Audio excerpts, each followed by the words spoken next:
जो आए शरण तिहारी, विपदा मिट जाए सारी। जो आए शरण तिहारी, विपदा मिट जाए सारी। हम सब पर कृपा रखना, ओ जगत के पालनहारी। हम सब पर कृपा रखना, ओ जगत के पालनहारी। मैं नित नित शीश नवाऊं, ओ मोहन कृष्ण मुरारी। मैं नित नित शीश नवाऊं, ओ मोहन कृष्ण मुरारी। मैं आरती तेरी गाऊं, ओ केशव कुंज बिहारी। मैं आरती तेरी गाऊं, ओ केशव कुंज बिहारी। ओम श्री विष्णवे नमः। मैं हूँ वामिका और आप सभी का हमारे चैनल आध्यात्मिक सागर में हार्दिक अभिनंदन है। आज आप सुनेंगे कार्तिक मास महात्म्य का अध्याय 23। इसी के साथ आप सुनेंगे भगवत गीता का पाठ, विष्णु चालीसा का पाठ, तुलसी माता की कथा और तुलसी माता की आरती। सूत जी ने कहा, हे ऋषियों, भगवान श्री कृष्ण अपनी प्रिय सत्यभामा को इतनी कथा सुनाकर संध्या वंदन के लिए चले गए। यह कार्तिक महात्म्य मैंने जो उनके द्वारा कहा गया वह आपको सुनाया है। श्री विष्णु भगवान को प्रसन्न करने वाला तथा भक्ति एवं मुक्ति दोनों को ही प्रदान करने वाला है। जागरण, प्रातः स्नान, तुलसी सेवन, उद्यापन और दीपदान ये कार्तिक मास के 5 व्रत हैं। इनको करने वाला मनुष्य जीवन में सब व्याधाओं से दूर रहता है। ऋषि ने पूछा, आपने श्री विष्णु भगवान को प्रसन्न करने वाला, उत्तम फल देने वाला जो कार्तिक का व्रत इतिहास सहित सुनाया, जिसे सुनकर हम अति आनंदित हुए।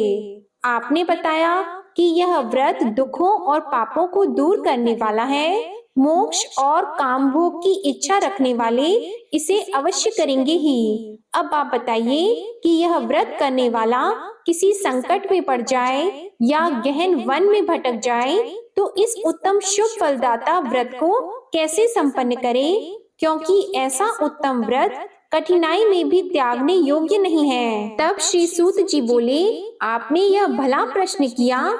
इस व्रत का संकल्प लेकर वह मनुष्य श्री विष्णु अथवा शिव के मंदिर में जाकर अथवा इनके अभाव में किसी अन्य देव स्थान पर जाकर जागरण और भजन कीर्तन किया करे। जो किसी कठिन वन में हो तो तुलसी वन अथवा पीपल के वृक्ष के नीचे ऐसा करे। विष्णु मंदिर में विष्णु सहस्त्र नाम का जप करना चाहिए एवं कीर्तन और नृत्य करना चाहिए। किसी ऐसे स्थान में पहुंच जाए जहां स्नान योग्य अच्छा जल न हो तो भगवान विष्णु के नाम से मार्जन करे। यदि दीप दान न कर सके तो पराए बुझे दीपक को ही जला दे अथवा उसमें हवा लगती हो तो उसे हवा से बचा दे। तुलसी का पूजन करने के लिए तुलसी का पौधा न मिले तो वैष्णव का पूजन करे, क्योंकि श्री भगवान सदा अपने भक्तों के समीप रहते हैं। इन सब के अभाव में व्रती को चाहिए कि पीपल और बड़ के वृक्षों का पूजन करे, क्योंकि यह दोनों वृक्ष अति पूजनीय कहे गए हैं।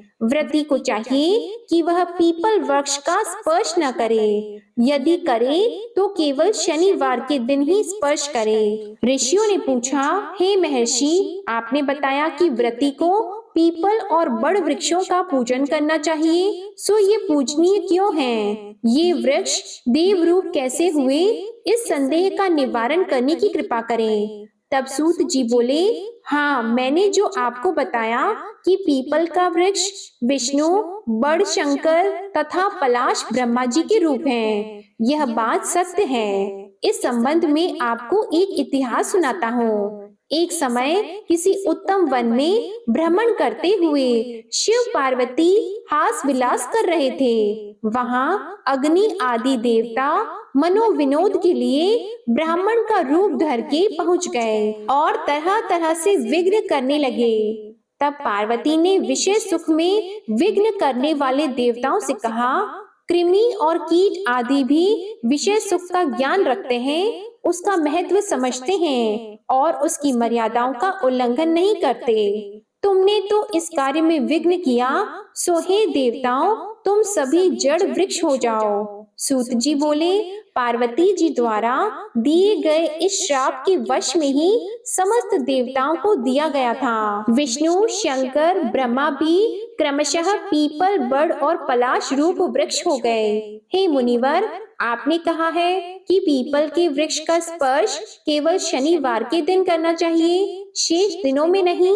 हमें इस विषय में शंका है, कृपया हमें इस विषय में भी जानकारी दें कि ऐसा क्यों है। तब सूत जी बोले, आपकी इस शंका के निवारण के लिए मुझे समुद्र मंथन वाली घटना याद दिलानी होगी। समुद्र मंथन में देवताओं को रत्न मिले, उनमें कौस्तुभ मणि और लक्ष्मी विष्णु जी को प्राप्त हुए। जब विष्णु ने लक्ष्मी को अपनी भार्या बनाने की बात स्वीकार की तो लक्ष्मी बोली, हे देव, मुझसे बड़ी बहन जब कुंवारी है तो मुझ छोटी का विवाह आप पहले क्यों करते हो? सनातन धर्म के अनुसार बड़ी बहन का विवाह होने के बाद ही छोटी का विवाह होना चाहिए। यह सुनकर विष्णु ने उदालक नामक तपस्वी के साथ अनुग्रह करके लक्ष्मी की बहन अलक्ष्मी का विवाह करा दिया।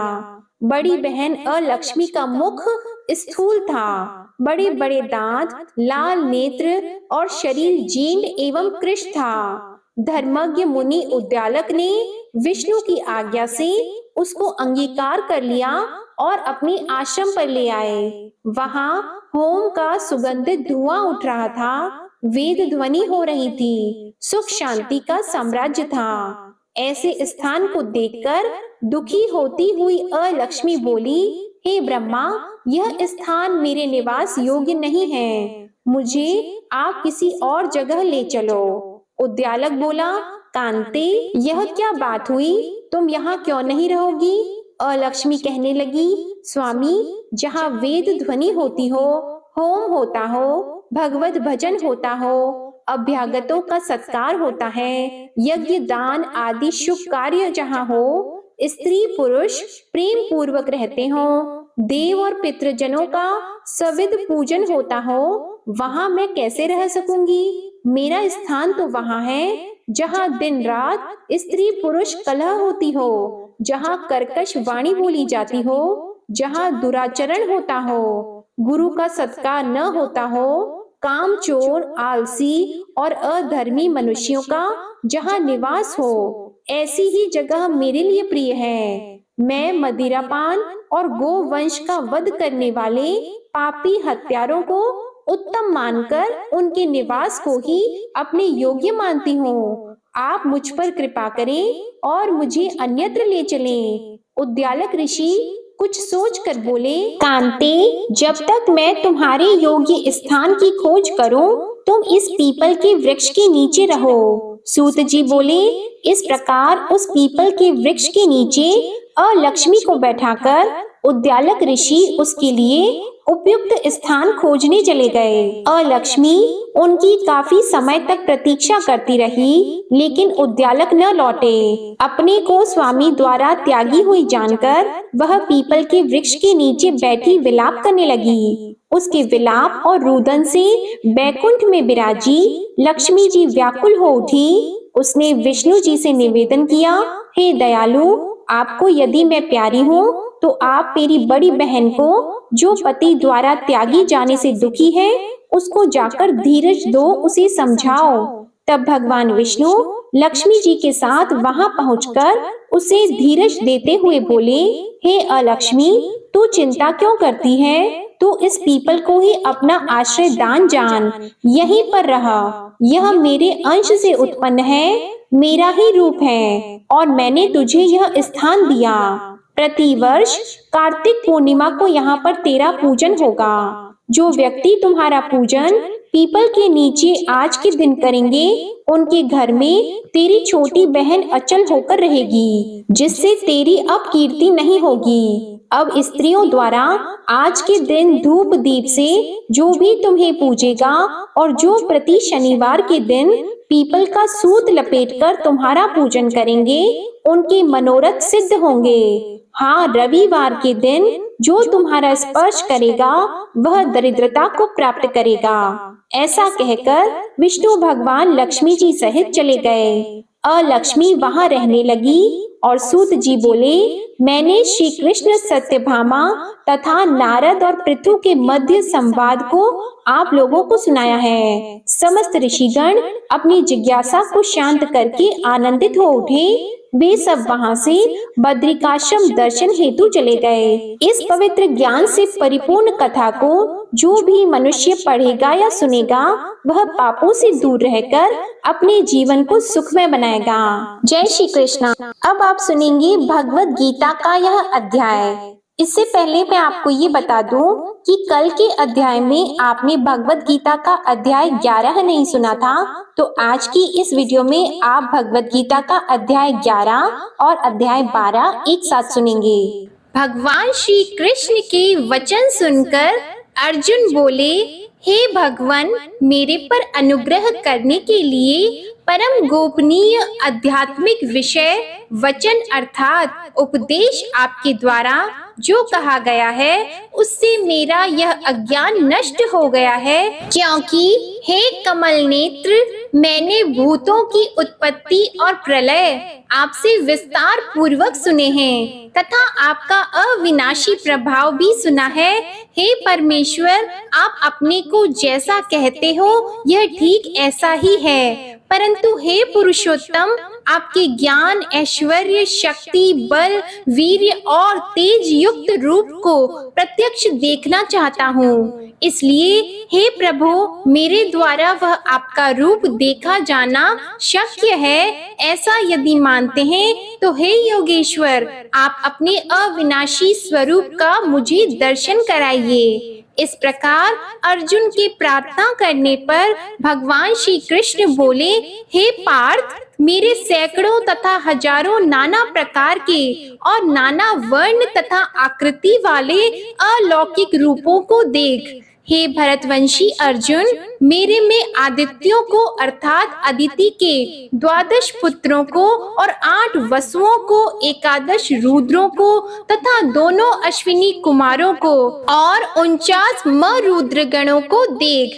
तथा और भी बहुत से पहले न देखे हुए आश्चर्यमय रूपों को देख। हे गुडाकेश, अब इस मेरे शरीर में एक जगह स्थित हुए चराचर सहित संपूर्ण जगत को देख तथा और भी जो कुछ देखना चाहता है सो देख, परंतु मेरे को इन अपनी प्राकृत नेत्रों द्वारा देखने को निसंदेह समर्थ नहीं है। इसी से मैं तेरे लिए दिव्य अर्थात अलौकिक चक्षु देता हूँ, इससे तू मेरे प्रभाव को और योग शक्ति को देख। संजय बोले, हे राजन, महायोगेश्वर और सब पापों के नाश करने वाले भगवान ने इस प्रकार कहकर उसके उपरांत अर्जुन के लिए परम ऐश्वर्य युक्त दिव्य स्वरूप दिखाया। उस अनेक मुख और नेत्रों से युक्त तथा अनेक अद्भुत दर्शन वाले एवं बहुत से दिव्य भूषणों से युक्त और बहुत से दिव्य शस्त्रों को हाथ में उठाए हुए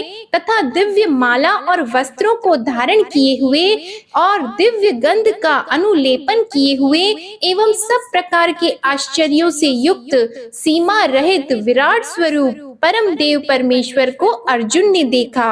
हे राजन, आकाश में 1000 सूर्यों के एक साथ उदय होने से उत्पन्न हुआ जो प्रकाश होता है, वह भी उस विश्व रूप परमात्मा के प्रकाश के सदृश कदाचित ही नहीं होता। ऐसे आश्चर्यमय रूप को देखते हुए पांडु पुत्र अर्जुन ने उस काल में अनेक प्रकार से विभक्त हुए अर्थात पृथक पृथक हुए संपूर्ण जगत को उस देवों के देव श्री कृष्ण भगवान के शरीर में एक जगह स्थित देखा। उसके अनंतर वह आश्चर्य से युक्त हुआ हर्षित रोमों वाला अर्जुन विश्व रूप परमात्मा को श्रद्धा भक्ति सहित सिर से प्रणाम करके हाथ जोड़े हुए बोला, हे देव, आपके शरीर में संपूर्ण देवों को तथा अनेकों भूतों के समुदायों को और कमल के आसन पर बैठे हुए ब्रह्मा को तथा महादेव को और संपूर्ण ऋषियों को तथा दिव्य सर्पों को देखता हूँ। हूँ। हे संपूर्ण विश्व के स्वामिन, आपको अनेक हाथ, पेट, मुख और नेत्रों से युक्त तथा सब ओर से अनंत रूपों वाला देखता हूँ। हे विश्व रूप, आपके न अंत को देखता हूँ और न मध्य को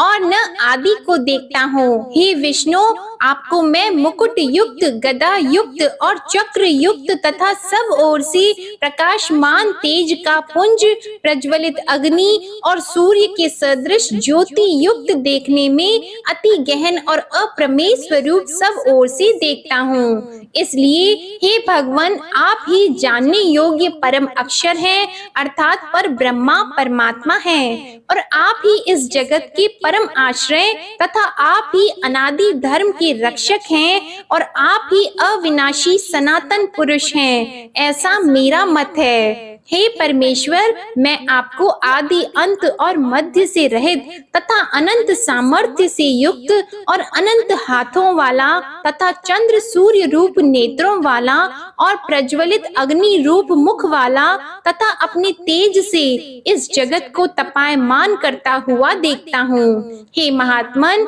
यह स्वर्ग और पृथ्वी के बीच का संपूर्ण आकाश तथा सब दिशाएं एक आप से ही परिपूर्ण है तथा आपके इस अलौकिक और भयंकर रूप को देखकर तीनों लोग अति व्यथा को प्राप्त हो रहे हैं। हे गोविंद, वे सब देवताओं के समूह आप में ही प्रवेश करते हैं और कई एक भयभीत होकर हाथ जोड़े हुए आपके नाम और गुणों का उच्चारण करते हैं तथा महर्षि और सिद्धों के समुदाय कल्याण होते हैं ऐसा कहकर उत्तम उत्तम स्तोत्रों द्वारा आपकी स्तुति करते हैं। हे परमेश्वर, जो एकादश रुद्र और द्वादश आदित्य तथा 8 वसु और साध्य गण, विश्वदेव तथा अश्विनी कुमार और मरुद्र गण और पितरों का समुदाय तथा गंधर्व, यक्ष, राक्षस और सिद्ध गणों के समुदाय हैं, वे सभी ही विस्मित हुए आपको देखते हैं। हे महाबाहो,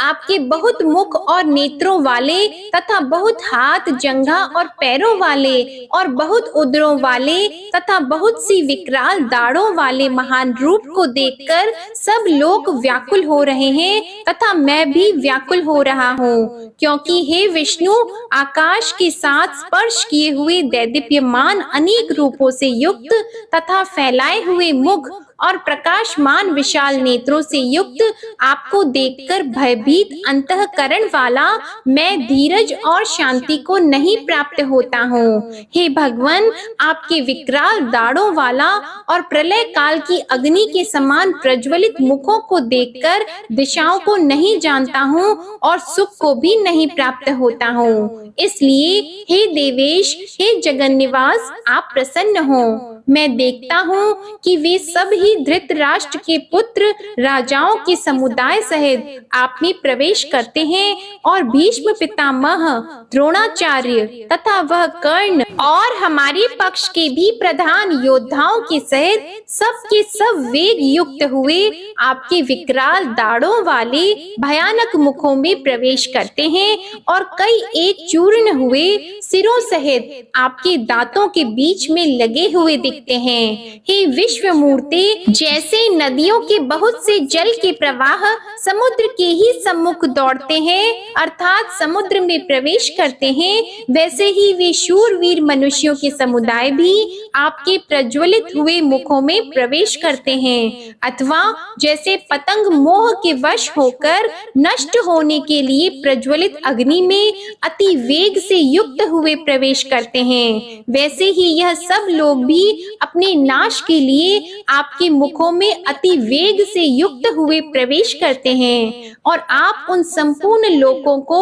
प्रज्वलित मुखों द्वारा ग्रसन करते हुए सब ओर से चाट रहे हैं। हे विष्णु, आपका उग्र प्रकाश संपूर्ण जगत को तेज के द्वारा परिपूर्ण करके तपायमान करता है। हे भगवान, कृपा करके मेरे प्रति कहिए कि आप उग्र रूप वाले कौन हैं। हे देवों में श्रेष्ठ, आपको नमस्कार है, आप प्रसन्न होइए। आदि स्वरूप आपको मैं तत्व से जानता हूँ, क्योंकि आपकी प्रवृत्ति को मैं नहीं जानता। इस प्रकार अर्जुन के पूछने पर श्री कृष्ण भगवान बोले, हे अर्जुन, मैं लोकों का नाश करने वाला बढ़ा हुआ महाकाल हूँ। इस समय इन लोकों को नष्ट करने के लिए प्रवृत्त हुआ हूँ। इसलिए जो प्रतिपक्षियों की सेना में स्थित हुए योद्धा लोग हैं, वे सब तेरे बिना भी नहीं रहेंगे, अर्थात तेरे युद्ध न करने से भी इन सब का नाश हो जाएगा। इससे तू खड़ा हो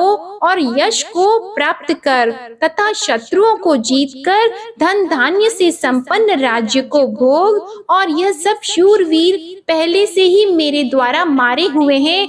हे सव्यसाचिन, तू तो केवल निमित्त मात्र ही हो जा तथा इन द्रोणाचार्य और भीष्म पितामह तथा जयद्रथ और कर्ण तथा और भी बहुत से मेरे द्वारा मारे हुए शूरवीर योद्धाओं को तू मार और भय मत कर।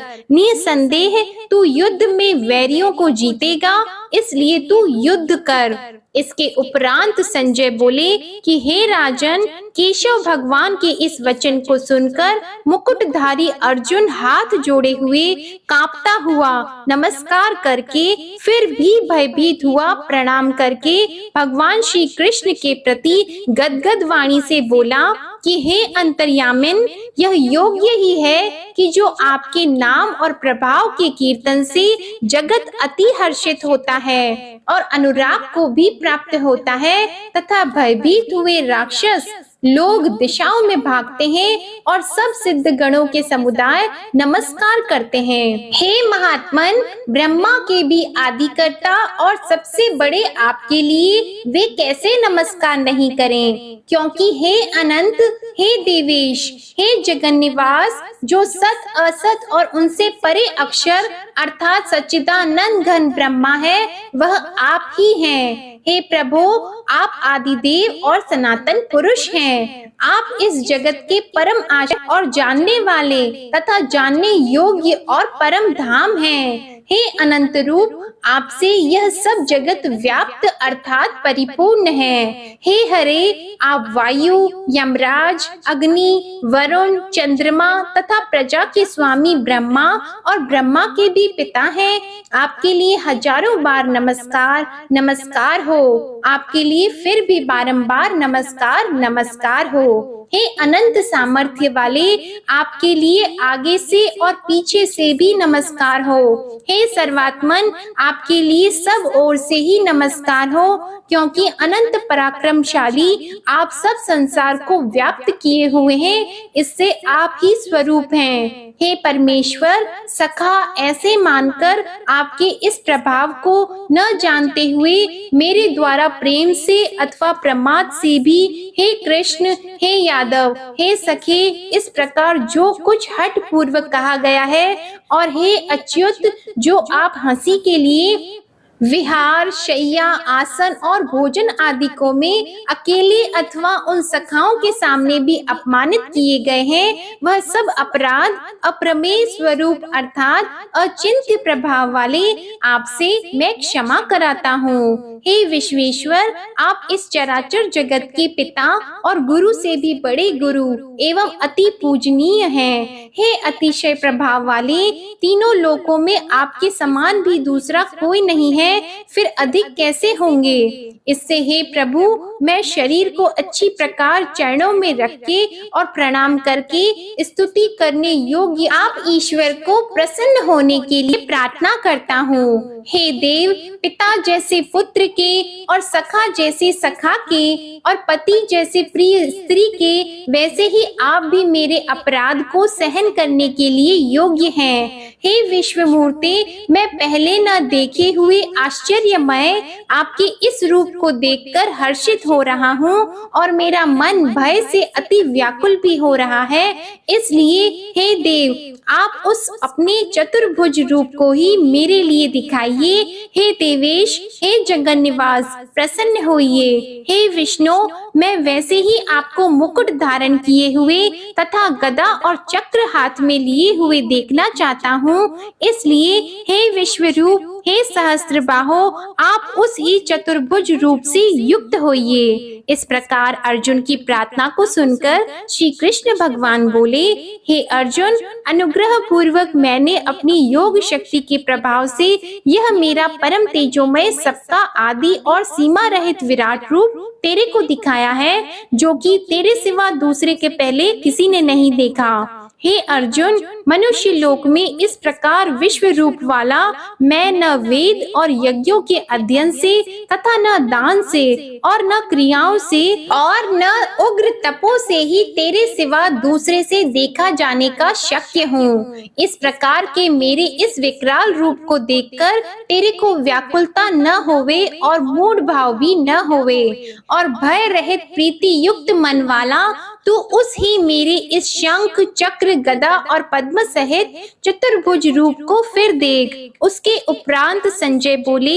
हे राजन, वासुदेव भगवान ने अर्जुन के प्रति इस प्रकार कहकर फिर वैसे ही अपने चतुर्भुज रूप को दिखाया और फिर महात्मा कृष्ण ने सौम्य मूर्ति होकर इस भयभीत हुए अर्जुन को धीरज दिया। उसके उपरांत अर्जुन बोले, हे जनार्दन, आपके इस अति शांत मनुष्य रूप को देखकर अब मैं शांत चित्त हुआ, अपने स्वभाव को प्राप्त हो गया हूँ। इस प्रकार अर्जुन के वचन को सुनकर श्री कृष्ण भगवान बोले, हे अर्जुन, मेरा यह चतुर्भुज रूप देखने को अति दुर्लभ है कि जिसको तुमने देखा है, क्योंकि देवता भी सदा इस रूप के दर्शन की इच्छा वाले हैं। हे अर्जुन, न वेदों से, न तप से, न दान से और न यज्ञ से इस प्रकार चतुर्भुज रूप वाला मैं देखा जाने को शक्य हूँ कि जैसे मेरे को तुमने देखा है। परंतु हे श्रेष्ठ तप वाले अर्जुन, अनन्य भक्ति करके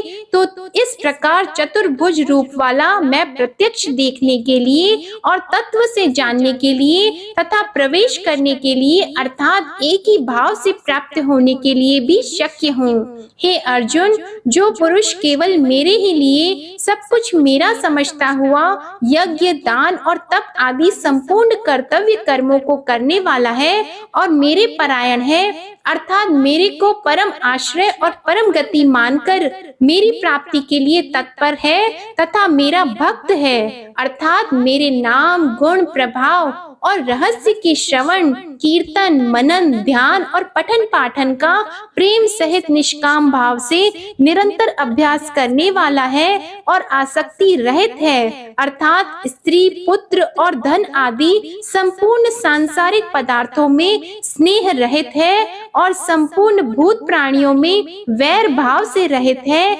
ऐसा वह अनन्य भक्ति वाला पुरुष मेरे को ही प्राप्त होता है। अब आप सुनिए भगवत गीता का यह अध्याय।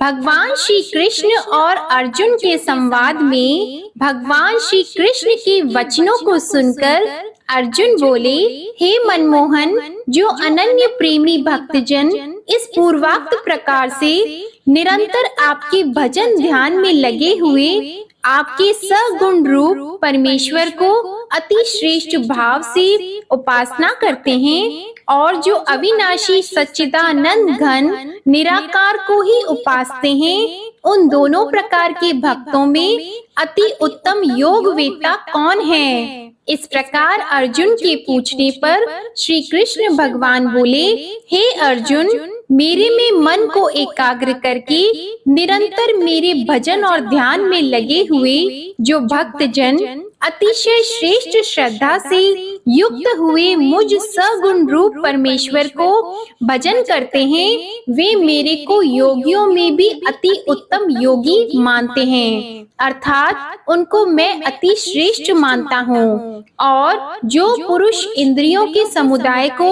अच्छी प्रकार वश में करके मन बुद्धि से परे सर्वव्यापी अकथनीय स्वरूप और सदा एक रस रहने वाले नित्य अचल निराकार अविनाशी सच्चिदानंद घन ब्रह्मा को निरंतर एक ही भाव से ध्यान करते हुए उपासना करते हैं, वे संपूर्ण भूतों के हित में रत हुए और सब में समान भाव वाले योगी भी मेरे को ही प्राप्त होते हैं। किंतु उन सच्चिदानंद घन निराकार ब्रह्मा में आसक्त हुए चित्त वाले पुरुषों के साधन में परिश्रम विशेष है, क्योंकि देह अभिमानियों से अव्यक्त विषयक गति दुख पूर्वक प्राप्त की जाती है। अर्थात जब तक शरीर में अभिमान रहता है तब तक शुद्ध सच्चिदानंद घन निराकार ब्रह्मा में स्थिति होना कठिन है। और जो मेरे परायण हुए भक्तजन संपूर्ण कर्मों को मेरे में अर्पण करके मुझ सगुण परमेश्वर को ही तेल धारा के सदृश अनन्य ध्यान योग से निरंतर चिंतन करते हुए भजन करते हैं, वे हे अर्जुन उन मेरे में चित्त को लगाने वाले प्रेमी भक्तों का मैं शीघ्र ही मृत्यु रूप संसार समुद्र से उद्धार करने वाला हूँ। इसलिए हे अर्जुन तू मेरे में मन को लगा और मेरे में ही बुद्धि को लगा। इसके उपरांत तू मेरे में ही निवास करेगा, अर्थात मेरे को ही प्राप्त होगा। इसमें कुछ भी संशय नहीं है। यदि तू मन को मेरे में अचल स्थापन करने के लिए समर्थ नहीं है तो हे अर्जुन अभ्यास रूप योग के द्वारा मेरे को प्राप्त होने के लिए इच्छा कर।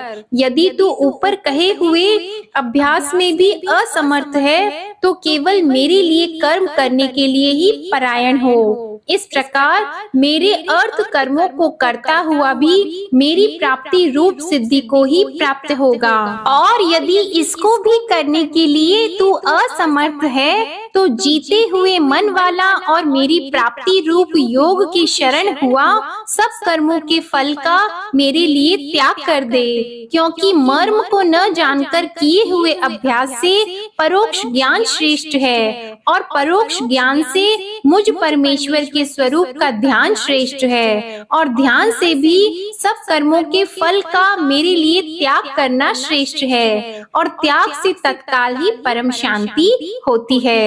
इस प्रकार शांति को प्राप्त हुआ जो पुरुष सब भूतों में द्वेष भाव से रहित एवं स्वार्थ रहित सबका प्रेमी और हेतु रहित दयालु है तथा ममता से रहित एवं अहंकार से रहित सुख दुखों की प्राप्ति में सम और क्षमावान है, अर्थात अपराध करने वाले को भी अभय देने वाला है तथा जो ध्यान योग में युक्त हुआ निरंतर लाभ और हानि में संतुष्ट है तथा मन और इंद्रियों सहित शरीर को वश में किए हुए मेरे में दृढ़ निश्चय वाला है, वह मेरे में अर्पण किए हुए मन बुद्धि वाला मेरा भक्त मेरे को प्रिय है, जिससे कोई भी जीव उद्वेग को प्राप्त नहीं होता है और जो स्वयं भी किसी जीव से उद्वेग को प्राप्त नहीं होता है तथा जो हर्ष अमर्ष भय और उद्वेग आदिकों से रहित है वह भक्त मेरे को प्रिय है। जो पुरुष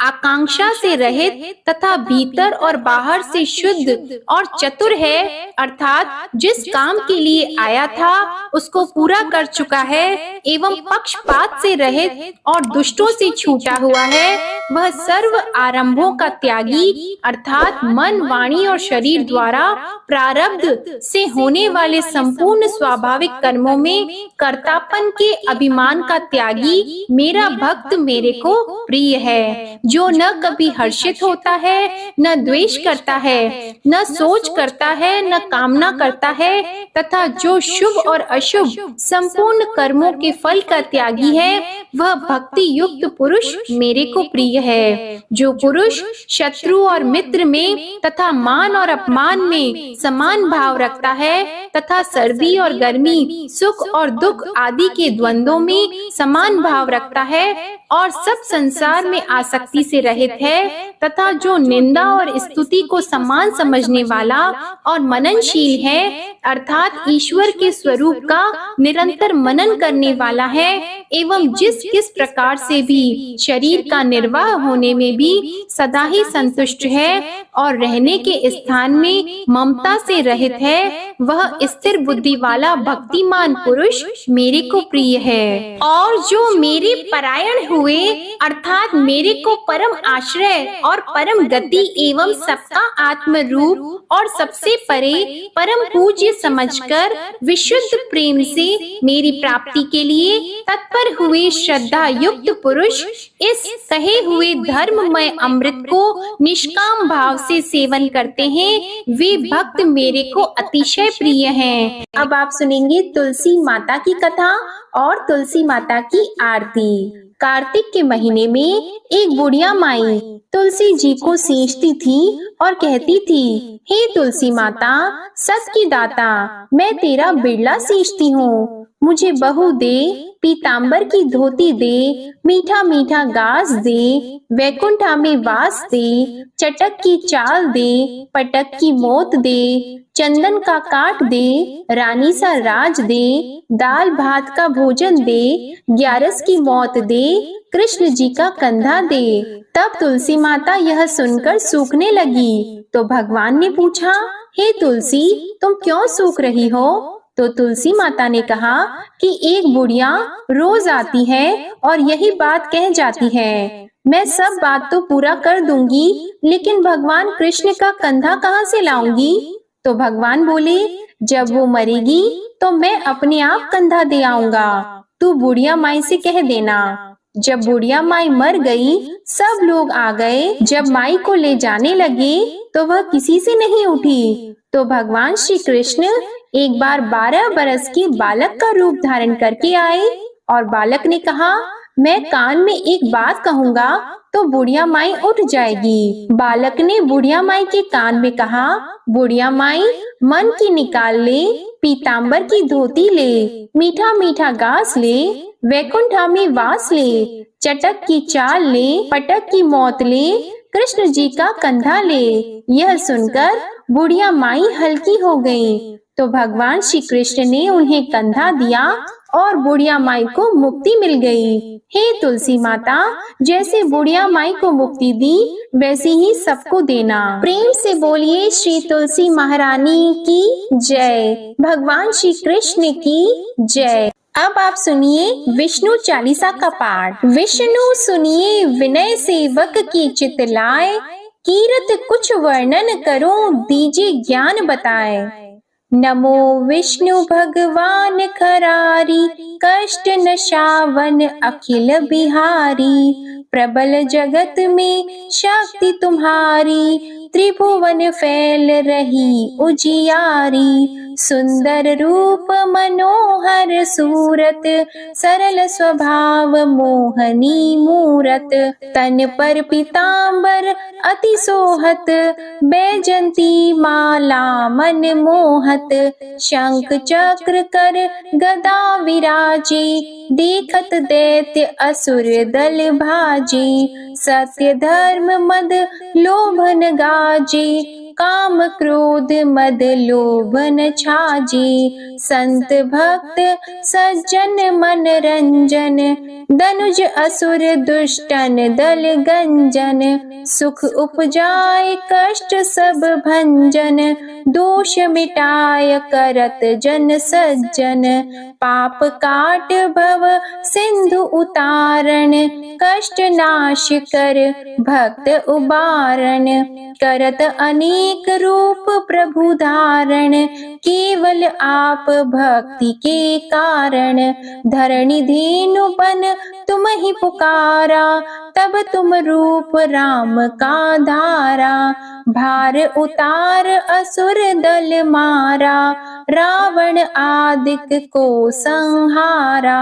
आप वराह रूप बनाया, हिरण्याक्ष को मार गिराया, धर्मस्य तन सिंधु बनाया, 14 रत्नन को निकलाया, अमिलख असुरन द्वंद मचाया, रूप मोहिनी आप दिखाया, देवों को अमृत पान कराया, असुरन को छवि से बहलाया, कूर्म रूप धर सिंधु मझाया, मंदराचल गिरि तुरत उठाया, शंकर का तुम फंद छुड़ाया, भस्मासुर को रूप दिखाया, वेदन को जब असुर डुबाया, कर प्रबंध उन्हें ढूंढवाया, मोहित बन कर खल ही नचाया, उस ही कर से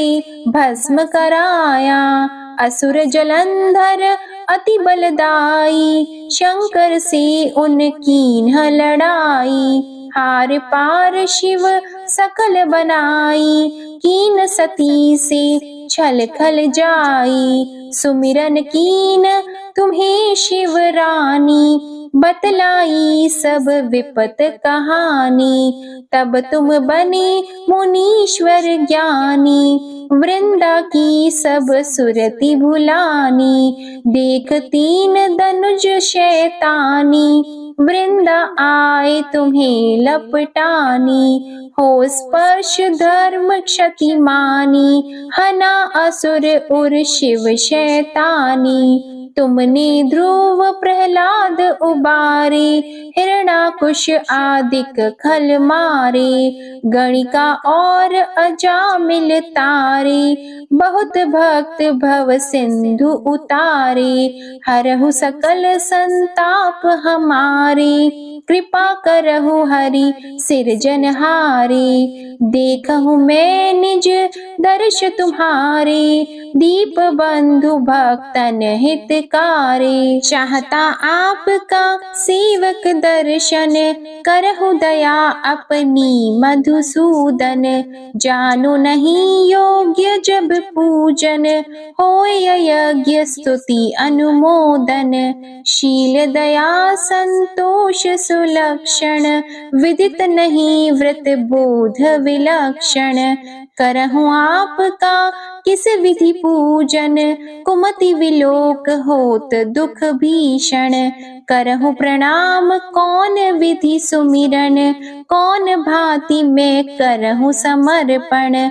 सुर मुनि करत सदा सेवकाई, हर्षित रहत परम गति पाई।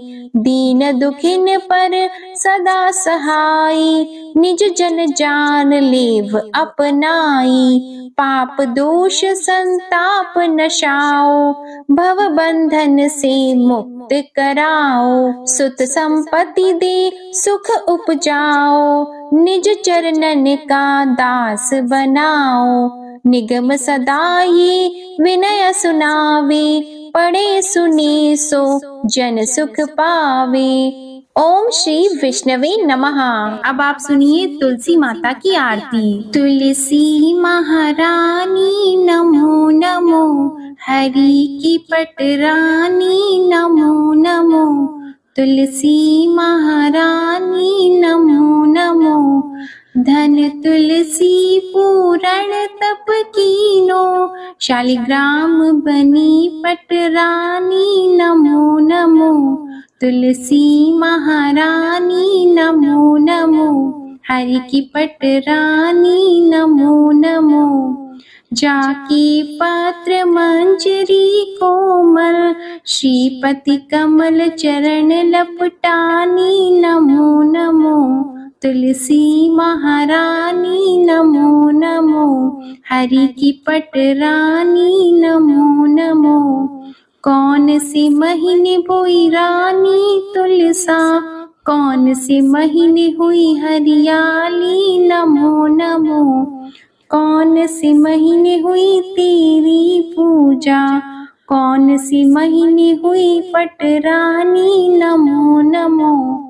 तुलसी महारानी नमो नमो, हरि की पटरानी नमो नमो। आषाढ़ मास में बोई रानी तुलसा, सावन मास में हुई हरियाली नमो नमो। तुलसी महारानी नमो नमो। कार्तिक मास में हुई तेरी पूजा, मंगसिर मास में हुई पटरानी नमो नमो। तुलसी महारानी नमो नमो। धूप दीप नैवेद्य आरती, पुष्पन की वर्षा बरसानी नमो नमो। तुलसी महारानी नमो नमो। 56 भोग 3600 व्यंजन, बिन तुलसा हरि एक न मानी नमो नमो। तुलसी महारानी नमो नमो। जो तुलसी को सवेरे गाए, श्री कृष्ण के दर्शन पाए नमो नमो। तुलसी महारानी नमो नमो। जो तुलसी को दोपहर में गाए, खीर खांड का भोग लगाए, नमो नमो तुलसी महारानी नमो नमो। जो तुलसी को सांझ को गाए, श्री कृष्ण की आरती उतारे, नमो नमो तुलसी महारानी नमो नमो। जो तुलसी को रात को गाए, श्री कृष्ण के चरण दबाए, नमो नमो तुलसी महारानी नमो नमो। सभी सखी मैया तेरो यश गावे, भक्ति दान दीजिए महारानी नमो नमो तुलसी महारानी नमो नमो। तुलसी महारानी नमो नमो। हरि की पटरानी नमो नमो। प्रेम से बोलिए तुलसी माता की जय, लक्ष्मी माता की जय, भगवान विष्णु जी की जय।